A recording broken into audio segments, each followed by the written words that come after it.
RonOP forward right now. xPeke with the zone and the kind of the implication of a secondary all-in is now winning on CS. There's about 24 CS to go before Peke just wins the game on 100.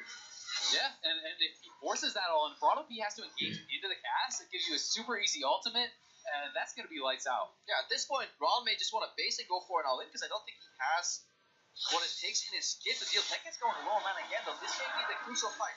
Oh, he got it. That's it. It's over. Peke low on mana, but just one more auto should be enough. Oh, the E! He got him! That's an exhaust. Good satchel blocked out. In fact, still whacking away here. Good Q-connect. That should be it. He needs one more Q. Oh! He got the barrier out, though, thankfully enough. So Clearlove. Oh, no! He got back in! Oh! It's quite obvious which direction this fight is going to be trending, right? That you just like end up getting out sustained, and then you base, and then it goes for I think it forced all into CS. Yeah, that's certainly possible. I was just thinking more, it seemed kind of like a fun champion among teammates. Mano. Where like a support and a jungler, let's just level 2 and then kill each other and see who wins. But it depends how hard they really want to try, right? You can have fun picks and stuff and still go super try hard. Yeah, double cancel here. You really, in the Draven versus Draven mirror, you want to... Oh, here we go. Hang on. Arsa's winning early. Almost died. It's the wins. Win, obviously, since you had that reveal. Mapax. Good poke from Optimus. Answers there on Uzi. Uzi looking for some sustain before he goes in again. Good vault. Good answer on the trades. Every time Uzi vaults, he's getting a shot blast in the face. He's going low right now, though. There's the exhaust. He's looking for the kill here. Should have it. So well.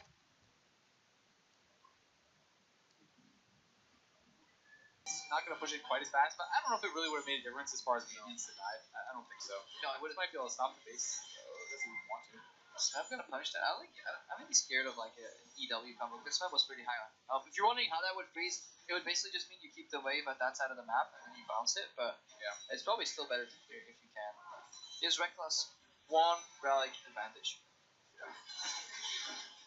Smeb also going for Lost Chapter, so is picking up something for his mana regen, able to kind of play a little bit of a longer game in that way, and is able to sidestep. Rekkles is actually pretty low on mana here. It looks like he's gonna bounce back. Traded Summoners again. Yeah, but they're not double popping him on the first trade, so they saved some for the second. Rekkles right now, this is the problem, is if you go low on the first engage, Smeb will threaten you for a secondary all-in here. Yeah, and when he's getting zoned off the mini wave, he can't actually go for much, and the chain is there. Oh, the turret shot! Oh, he got it. Turret, because QDB can no longer swap under turret, because he'll be tanking the bloody turret, so... I think Maple has this. There's a lot of minions. Yeah, he's safety on the turret. Remember, there is still a Hexring here. Yeah, there's 4 minions. That's all the minions he needs. Oh, CS going on a turret, but it's so much damage! Oh, so close! But this is actually pretty scary, though. I mean, when Mata hits 2, it's a lot scarier, because he could just dash in on him and look for the trades, then dash out. Oh, yeah, I really like the concept of, like, exit creeps on both Yasuo and Aurelia. And he also did an auto Q right off. This could be an all-in. I think Bray's in trouble. If he hits the Q, Bray's probably dead. Oh, that's fast. Oh, this is really going to be close. The friend? The elixir. Levi can just let the minions do the talking for him. There's 12 CS remaining. Wayless, he wants to deny as much as he can. He's ready though. I think the thing is, if Wayless takes a full culling, then Levi can just win the all-in, but he just needs those minions. He's going to go for it. Put a culling on the way. 1 minion, 2, or 1 more. Levi's Wayless, blocking the culling. Got it. And I also think that having that 19% attack speed allows him to push that much easier. If he wants to push his opponent and harass him under turret, this is going to help him to do that. So both players have elected to start Q first.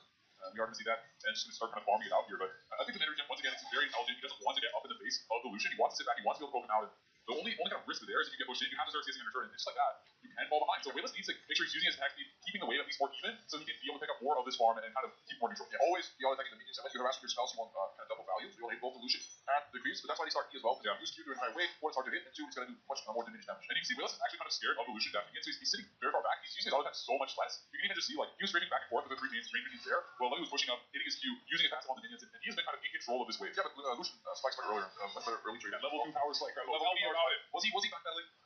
Wayless is this thing with backpedaling, he was doing passing swallows. Well, the E does not land there. And so far, Levy's doing a really good job with the CS. It would be interesting to see if he wants to go for something like, he has Warlords, I do believe, so if you pick up the Warlords, if you go something like a Vincent or whatever, and you just try to kind of push through your opponent really, really quickly, and just kind of try to heal up and outlast him in that way and win on farm. He is running Argo on his list, so he's not running the mana region down Wales. That's kind of the only option. Those both are D1 But he is running Perseverance, as well as all of the HP region talents. He has the Lifesteal talents, he has the Flat region talents, he's 12 into Resolve, so this means he can kind of sit through a lot of the poke. And I think that stacking Lifesteal with a build like this makes a lot of sense, because you can get that push, you can kind of tank through and hopefully just heal back up over and over. And I think it's a really smart strategy, actually. He's also just playing it very well. Yeah, whenever there's a window for him to go aggressive, yes, he does have the into it, so he's not super tunnel vision focused on this push. Yeah, the Miles, yes, but as we will see, as this matchup progresses, Wheelos, once he gets access to more spells, he's going to be much more comfortable healing with these larger waves. Yeah, but Levy is controlling the roots. He picks up both the runes, which is very big there, and he is going to be able to get an advantage from that. But that's a mistake. Wheelos is playing on the left side for burst control, but at the same time, he could have easily be playing on the opposite side about that relic right there. So that is Wheelos leaving an opportunity for Levy, and he's definitely punishing where he sees that right now he's playing more in a defensive posture, but he's definitely on top of this game. Yeah, certainly. It kind of talks again about the fact that these guys practice these moves. Oh, I love this. Yeah, this is going to be a slow push for his opponent, which is going to deny a lot of the minions there. So I think this is really smart. Most people were trying to shove it in. I don't think they would have got it in time. Yeah, look at what the range is doing. If you're wondering ever how a freeze becomes to be, it's basically because there's a slight advantage, especially between range on the other side. Just look at that, they're all going to focus the creep. Melee creeps are really good at soaking up damage to the range they want to keep alive. Then when the next wave comes in, it just kind of stacks up and up and up. And if you're asking yourself, hey, well, he's missing some minions, why did he do this? It's because the opponent has 4 minions that are going to kill off his minions. So even though he misses a couple CS, his opponent loses way more and must push forward into him and kind of in a more vulnerable spot. I do think the purchase here at the cloth armor is actually pretty strong, especially in AD carry matchups, because I feel like, let me see, they're all being taken, really good punch by Wheelos. Damage helps you part on your abilities and part on your auto attacks, which kind of scales. But armor, I feel like it works against the base damage all abilities as well. Therefore, it's kind of more beneficial for you. So it does kind of suck it all in. But if you're playing CS, armor is a good choice. That certainly is, and this is kind of my understanding of what Levy wants to do. That looks like a not so good trade, but he has more regen, he has more lifesteal, he has these defensive masteries, and his plan is, hey, yes, I lose that wall, he's all in the calling. Is he gonna go for it? Oh, there you go, no exhaust. Really well timed there. He went back, dropped the last CS ready as he was dying. He walks up with the dice. This is so smart, and this is honestly super open. This is so smart. The cloth armor, the defensive masteries, the way he is playing this, he's now going to be able to deny it. He's at 14 CS. He gets a better buy. He's basically tanking his opponent to a victory. Yeah, he's just like a pseudo bruiser. I think he's supposed to be. I mean, he has one cloth armor. We're gonna call him a bruiser, but I definitely two cloth armors, Scrabble. 2 cloth armors. Yeah, what can I say now? He's practically Mundo with 6 items. This is as close as we'll ever get to a rank advantage. But this is so super efficient because like any physical damage that's already on the base damage on ability now gets negated a bit better. I mean, cloth armor obviously there's Warlords, which rewards you low HP. I love that he's correctly sweeping every time. He can cancel the back with his head, he's just going for enough. He's going the wave. Yeah, and I think since the back has gone off, he's just trying to group the minions now, and he's going to be able to pull them all together. They group up. He actually puts the range minions behind the melees. That's really important. He rearranges the wave in a sense. If you wonder, if he's pulling minions, why did he kill them? And because he needs to stay sustained. A little bit of lifesteal here and there. Still, there's a massive advantage. If there's a 4 stack of range creeps at the back, and there's a cannon, you have control where you want the wave to go. Now he can pull the wave to him again, and then when Colin gets up again, go for y'all in with barrier. Exactly, and he's going to be able to pick up most of these CS. Because he has a lot of AP. He's double Dorans, he's double Longsword. This is super free. The last end of the turret, and okay, misses one, but still, I mean, he's up 10 CS. He's doing very well, and for Rekkles, he needs so much. He picks up the Damn Scepter, but then it's like, well, you're not going to have enough mana. You're not going to be able to really do a huge amount of damage focus guy out. So where is your advantage? Where do you win here? And it starts to become a bit desperate for Rekkles, especially if you see that Rekkles hops into the same style with the Damn Scepter. Exactly. You're trying to do what your opponent is doing, but you're doing it worse from behind. That's how you never win. So Rekkles needs to make a tactical shift and honestly go for open with an auto attack, if you try to range and go for the ulti, but there's really good sight from Levy. Again, don't sit versus the count. Rekkles right now taking creeps. Exhausted there too. Levy can dash again through the split. That's it. Oh, the exhaust. Oh, his auto. He had to back off there. He stuttered the auto because of the exhaust, the attack speed reduction. Levy would have had it, but don't fret too much. He still has a lot of farm. He can push it in, and both players have the barrier, but that should have been good. Yeah, that should have been game if he'd been slightly more. Ultimately, he still has a higher barrier. He can definitely outplay. Look at his lifesteal. He's already back so much of his HP. He's being able to heal back up. He's being able to regen back up, and he can look to go aggressive on Rekkles if he sees the opportunity. And the problem is, Rekkles needs to get a couple of attacks in before he uses abilities. Levy, the only way he loses right now is he gets sucked in and kind of greets for the last few CS. Yeah, or if you can get maybe to an all-in. Like at this point, you don't even have to use callings on the wave and stuff. He's 20 CS for victory. His opponent basically has to get almost 3 full waves advantage in farm, and at this point, Levy has the advantage. He has kind of the CS advantage. If you keep your opponent in lane here, if you keep him stuck in this, then how do you lose? I really like these trading because every time Rekkles uses either E or Q, it's being traded for the cap calls it opposite Levy. Yeah, very smart. He's gonna miss that CS unfortunately. Okay, well that's what we care about. I mean, he should have at least got 2 of those. I think he's trying to decide like, am I getting baited into an all-in? What's cool on Barrel? What should I base? And he's trying to run the numbers here.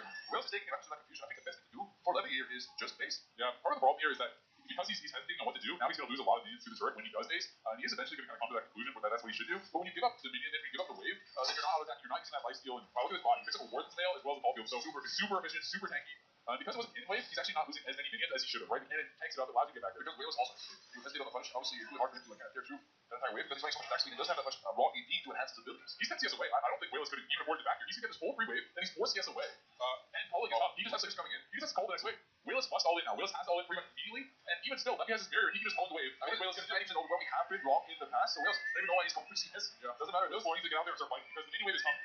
No sleep. There is almost an exhaust. He really wants to get that exhaust up too. Rekkles pumps the elixir. Levy can just let the minions do the talking for him. There's 12 CS remaining. Yeah, Rekkles, he wants to deny as much as he can. He's ready though. I think the thing is, Rekkles takes a full culling, and then Levy can swing all in, but he just needs those things. He's got to go for it. Walking into a roll over. Levy's Rekkles blocking the guys over. And we talked about it. Is it mechanics or is it intelligence? And Levy,